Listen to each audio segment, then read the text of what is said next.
오늘도 은혜가 충만한 주일이 되시길 바랍니다. 은혜가 충만한 주일 되시길 바랍니다. 귀하고 복된 주일 하나님 앞에 나온 여러분, 하나님이 아름답고 기쁘게 받으실 줄 믿습니다. 예배는 나오면서부터 승리하는 것입니다. 얼마나 사탄이 우리로 하여금 예배하지 못하게 만드는지 아십니까? 그럼에도 불구하고 우리가 그걸 뚫고 나왔다는 것, 우리가 뚫은 게 아니라 하나님께서 뚫어주신 것이죠. 주 앞에 나와 예배하게 됩니다. 얼마나 감사한 일인지 모릅니다. 이미 우리는 승리한 것이고 승리를 누리면서 또 이 아침에 우리 가운데 주시는 은혜와 복을 예배를 통해서, 말씀을 통해서 충만하게 받고 그 힘 가지고 사는 거죠. 여러분, 우리가 어떤 능력과 힘을 가지고 이 땅을 살 수 있겠습니까? 하나님 허락하시는 은혜와 힘과 능력을 가지고 사는 것입니다. 바라기는 전하는 말씀, 선포되는 귀한 하나님 말씀을 통해서 우리가 마음을 열고 주의 말씀을 듣고 말씀을 통해서 새 힘으로 세상 가운데서 영향력 있는 그리스도, 하나님의 은혜가 충만한 복된 삶을 사는 우리 모두가 될 수 있기를 주의 이름으로 축원합니다. 이 말씀 로마서 7장 15절부터 8장 2절까지의 말씀을 본문으로 성화의 참된 의미, 성화의 참된 의미라는 제목을 가지고 하나님 말씀을 함께 나누도록 하겠습니다. 가끔씩 저에게 주례를 부탁하는 청년들이 있어요. 저에게 와서 제가 누굴 줄 알고 저에게 주례를 부탁하는지, 목사님 저희 결혼하는데 주례 좀 해주세요, 이렇게 부탁을 합니다. 그럼 저는 두렵고 떨리는 마음, 그리고 기쁜 마음으로 허락을 합니다. 그리고 결혼을 하기 전까지, 결혼식이 이루어지는 전까지 한 3번 정도를 만나서 이런저런 이야기를 해줘요. 사실 저한테 와가지고 주례를 부탁하고 또 제가 한 3번 정도 결혼식 전까지 권면을 할 때에는 저는 이렇게 살아라 저렇게 살아라 이런 말은 못하겠더라고요. 저도 그렇게 못 사는데 어떻게 감히 그렇게 이야기를, 교과서적인 이야기를 할 수 있겠습니까? 그래서 그냥 제가 올해로 결혼 21년 차거든요.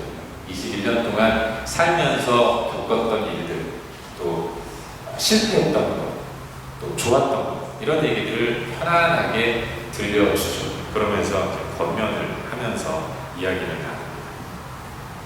근데 저는 가끔 그런 생각을 해요. 사실 결혼이라는 것은 쉽다는 거죠. 별로 어려운 일이 아니다라는 생각을 종종 합니다. 오래 걸리지도 않아요. 한나절, 어떤 때는 반나절 만에 끝나는 일들 경우도 있습니다. 여러분, 결혼하는 날 어떠셨습니까? 일찍 일어나죠? 목욕을 하러 갑니다. 목욕을 하고 나서는 미용실에 가서 머리를 만져요. 그리고 예약해둔 웨딩샵에 가서 턱시도를 입고, 그리고 신부를 데리러 가서 픽업을 하고 예식장으로 갑니다. 그리고 식이 시작돼요. 세레머니가 시작되면 한 30분 정도 어떤 눈치 없는 목사님은 1시간 정도를 줄에 사랑을 하세요. 정말 힘들죠. 그렇게 30분, 1시간 정도 서 있다가 신랑 신부 행진, 그러면 신부 팔짱 끼고 신랑이 팔짱을 끼고 딴딴딴딴딴딴 음악 들으면서 이제 행진을 하죠. 그러면 결혼식은 끝입니다. 결혼 어렵잖아요. 쉬운 겁니다. 그런데 여러분, 중요한 것이 있습니다. 결혼식은 그렇게 짧지만, 그리고 어떤 의미에서는 한나절, 반나절이면 끝나는 이벤트이고 행사이지만, 그러나 결혼식보다 더 중요하고 결혼보다 더 중요한 그게 바로 결혼 생활이랍니다. 결혼 생활은 깁니다. 마냥 웃고 마냥 행복한 그런 좋은 시간들만 있는 것은 아니에요. 어느 때는 힘들고, 어느 때는 괴롭고, 어느 때는 짜증나고, 정말로 인생 만만치 않구나라는 것들을 깨닫게 되고 느끼게 되는 때가 많이 있는 거예요. 제가 그렇다는 것이 아니라 다 공감하시잖아요. 결혼 생활은 그렇게 만만하고 쉬운 것이 아니라는 거죠. 그런 의미에서 결혼식보다 더 중요한 것이 결혼식 이후로부터 시작되는 결혼 생활이 아닐까, 그런 생각을 해봅니다. 사실 우리의 신앙도 마찬가지입니다. 예수 믿고 구원받아서 하나님 백성 된 우리가 그때부터 시작하는 우리의 삶, 성도의 삶 또한 이것과 똑같다는 것을 종종 느끼게 됩니다. 여러분, 사실 예수 믿는 것은 한순간 아닙니까? 오랜 시간 동안 공부하고 연구하고 그리고 시험 봐서 예수 믿고 구원받은 사람은 없어요. 여러분 혹시 교회 오실 때 뭐 한 몇 달 공부하고 그리고 시험 봐서 이 자리에 앉아 계신 분 계십니까? 그런 사람 아무도 없어요. 예수 믿는 것은 그야말로 한순간이라는 것이죠. 사람은 누구에게나 때가 있죠. 그 카이로스의 때에 하나님이 나에게 믿음을 집어넣어 주십니다. 그리고 주님이 주신 믿음을 하나님의 때에 받은 사람들이 나 믿네, 나 믿어지네, 주님 믿습니다. 그러면 하나님 백성 되는 것이고 성도가 되는 거예요. 그래서 우리는 예수를 믿는 하나님의 사람이 되는 것입니다. 그래서 예수를 영접하는 그 순간은 굉장히 짧은 순간인 것입니다. 어떤 분들은 너무 짧아가지고 자기가 언제 예수를 마음의 구주로 영접했는지 기억하지 못하시는 분들도 굳이 엄청나게 많아요. 그러나 여러분, 그것보다 더 중요한 것이 있죠. 그것은 바로 예수 믿고 난 후의 삶인 것입니다. 소위 신앙생활.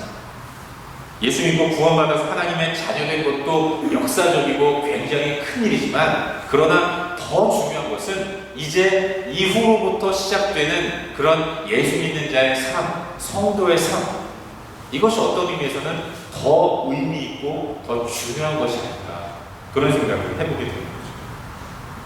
예수 믿고 하나님의 자녀된 우리의 삶, 그것은 하루하루가 의미 있고 복된 삶이라는 것을 우리는 고백하게 되는 거죠. 그런데 여러분, 많은 사람들이 생각하기를 예수를 믿으면 예수 믿기 전보다 훨씬 더 성숙하고 훨씬 더 하나님 보시기에 아름다운 삶을 살게 될 것이라는 기대를 갖습니다. 마치 무슨 다이어트 광고를 할 때 비포와 애프터를 사진으로 보여주지 않습니까?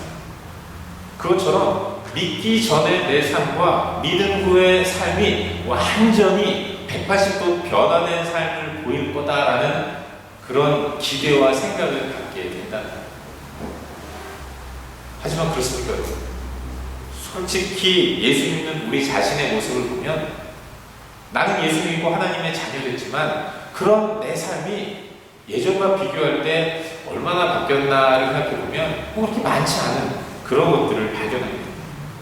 변화와 성숙을 기대하지만 그러나 예수 믿고 신앙생활하는 내 삶에는 변화와 성숙은커녕 여전히 제자리인 것 같아요. 아니 오히려 더 퇴보하는 것 같은 모습을 보일 때가 얼마나 많이 있는지 모르는 거죠. 어느 땐 나만 그런가 싶어가지고 이걸 자꾸만 숨기려고 합니다. 아닌 척하고, 디프레스 때도 안 그런 척하고, 화가 나도 화 안 난 척하고, 그렇게 아주 근육에 힘을 주면서 힘들게 살아가는 경우가 많이 있어요. 하지만 그것도 한두 번이죠. 무엇보다도 가까이 사는 가족들을 알지 않습니까? 저도 그래요. 저도 저희 가족들의 눈빛을 보면 얼마나 불꽃처럼 느껴지는지, 불꽃 같은 눈으로 제 모습을 보는 것 같아서 민망할 때가 많습니다. 설교를 멋지게 했는데 집에 가서 밥상에다가 태신밥 들어가지고 밥 먹으면 얼마나 민망한지 꼭 그런 것 같아요. 너나 잘하세요. 그게 우리의 모습이죠. 그래서 저희가 사람들 바라볼 때는 아닌 척, 화난 척, 아무 문제 없는 척, 날마다 행복한 척, 저 높은 곳을 향하여 날마다 나아가는 가운데 기쁘고 행복하고 충만해서 나는 아무런 문제 없는 정말로 성자와 같은 거룩한 모습을 갖는 것처럼 보이려고 하지만 내 내면세계는 날마다 절망하고 실망하고 좌절하고 그런 모습을 보일 때가 굉장히 많은 거죠. 그런데 그런 우리에게 어떤 사람이 나타났어요. 그리고 양심선언을 했습니다. 부모님 로마서 7장 19절을 보니까 이렇게 말씀합니다. 내가 원하는 바 선은 행하지 아니하고 도리어 원하지 아니하는 바 악을 행하는 24절, 오호라 나는 곤고한 사람이로다. 이 사망의 몸에서 누가 나를 건져. 25절, 내 자신이 마음으로는 하나님의 법을, 육신으로는 죄의 법을 섬긴다. 여러분 누굽니까? 바울. 믿음의 대사도로 불리는 바울. 이 바울이 그런데 이와 같은 엄청난 자기 고백, 양심선언을 하고 있다. 그토록 엄청난 고난과 고통과 시련을 다 견디면서 그럼에도 불구하고 하나님의 나라와 예수 그리스도의 피 묻은 복음을 가감없이 선포하는 가운데 믿음의 도를 지켜나갔던 사람이 이 사도 바울인데, 그런데 이 사도 바울마저 이런 고백을 하고 있는 거예요. 자신의 연약함을 발견하면서 괴로워하면서 몸을 부르르 떨고 있는 거예요. 탄식하며 외치죠. 오호라 나는 곤고한 사람이로다. 이 사망의 몸에서 누가 나를 건져내. 어찌하든지 좀 벗어나고 싶고 좀 멋진 삶을 살고 싶은데, 하나님 앞에서 누가 보든 말든 하나님 앞에서 온전하고 완벽한 삶을 살고 싶은데 안 된다는 거예요. 정말로 어금니 꽉 깨물고 그런 삶을 살고 싶은데 안 되기 때문에 괴롭다는 거예요. 오호라 나는 곤고한 사람. 내 식조는 곤고함이구나. 이와 같은 양심선언을 하고 있는 사도 바울의 모습을 성경을 통해서 발견하게 되는 것입니다. 여러분, 이게 의미하는 게 뭡니까?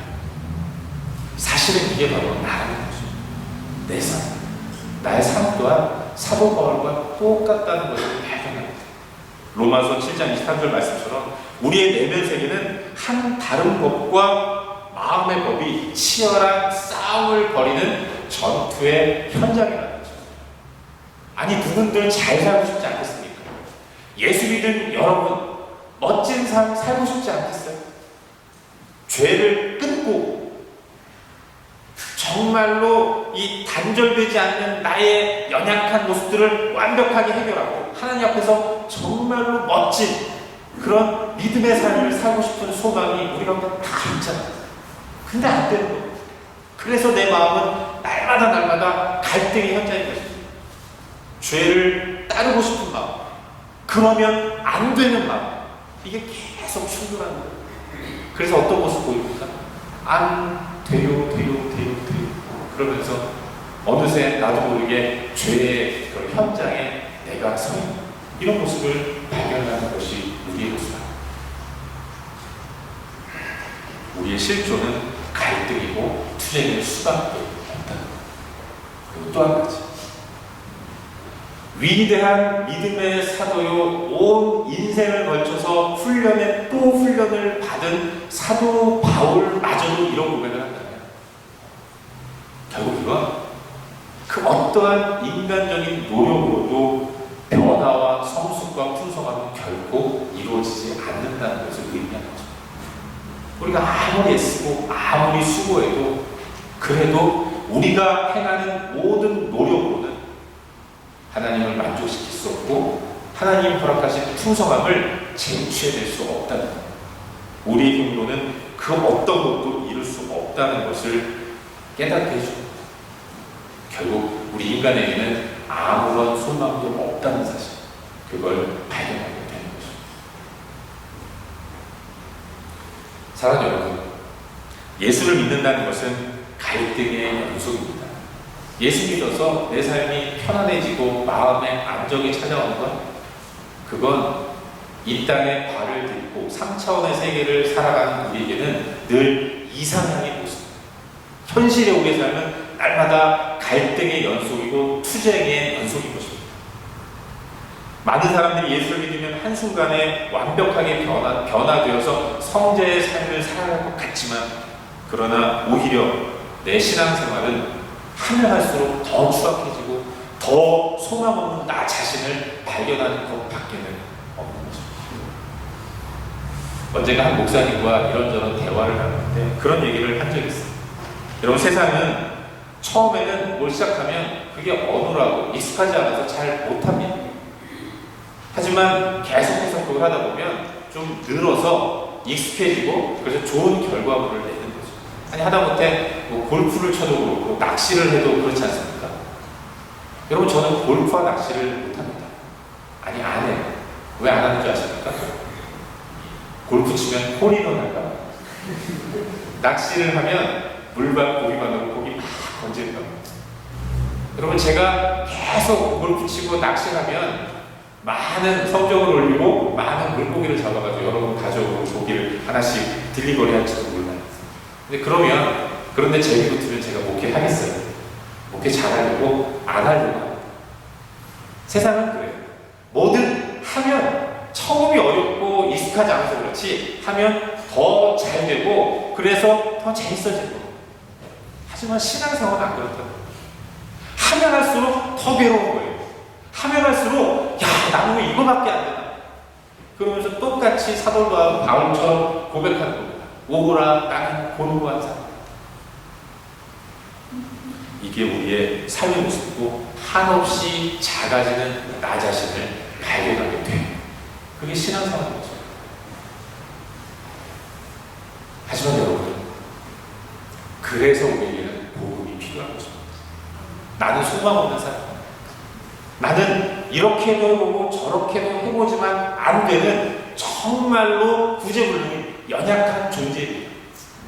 그러나 그런 연약함이 나에게 있기 때문에 나에게는 복음이 필요합니다. 그리고 주님은 이런 연약한 나를 위해서 복음으로 우리 가운데 임하시고, 안 되는 나, 어떤 식으로든 해보지만 그 결과는 절망이고 좌절인 나, 그런 나를 불쌍히 여겨서 주님은 나에게 직접 찾아오셨고 내 손을 붙들어 주시고 나를 하나님의 사람으로 바꿔주신 것입니다. 그걸 말씀해 주는 게 오늘 본문인 로마서 8장인 것입니다. 여러분, 8장 1절은 이렇게 시작합니다. 그러므로 이제. 이 말은 헬라어로 아라뮴이라고 발음하는데, 이 말은 앞에서의 진술에 대한 결론을 내리면서 이제 전혀 아무 내용과는 전혀 다른 양상의 이야기를 전개해 나가겠다라는 그런 의미로 쓰는 말입니다. 앞부분의 내용이 뭐였어요? 로마서 7장까지는 말씀드렸지만 안 된다는 거예요. 내 힘으로는 안 된다는 것이고, 내 힘으로 뭔가를 하면 그 결과는 오호라, 나는 곤고한 사람이다, 이것밖에 없다는 거예요. 여전히 나는 죄의 법에 굴복하면서 죄와 함께 더불어 먹고 마시는 삶을 살 수밖에 없다는 겁니다. 그러므로 이제 나는 그런 존재인데 그런 나를 하나님은 알면서도 택해 주셨다는 것입니다. 알면서도 나에게 오셔서 죄의 투성인 나를 위해서 십자가에 못 박히시고, 내가 지는 모든 죄, 태어나면서부터 갖고 있었던 죄, 그 죄 때문에 날마다 하는 모든 것들은 다 죄의 투성인데 그런 나를 용서하시기 위해서 십자가에 못 박혀 돌아가심으로 내 인생 가운데 새로운 삶의 모습을 허락해 주셨다는 거죠. 그동안은 정죄하는 법 가운데서, 그 법 안에서 괴롭고 힘든 삶을 살았는데 이제는 너에게 결코 정죄하지 않겠다. 죄와 사망의 법으로부터 너는 해방되었다. 주님 우리 가운데 진정한 소망의 또 하나의 법을 선포하고 계신 것입니다. 복음이신 예수 그리스도. 그래서 우리는 소망을 발견하게 됩니다. 결코 정죄하지 않겠다. 그리스도 예수 안에 있는 나에게는 그 누구도, 그 어떤 것도 결코 정죄하지 않는다. 이와 같은 놀라운 선언을 해주고 계신 것입니다.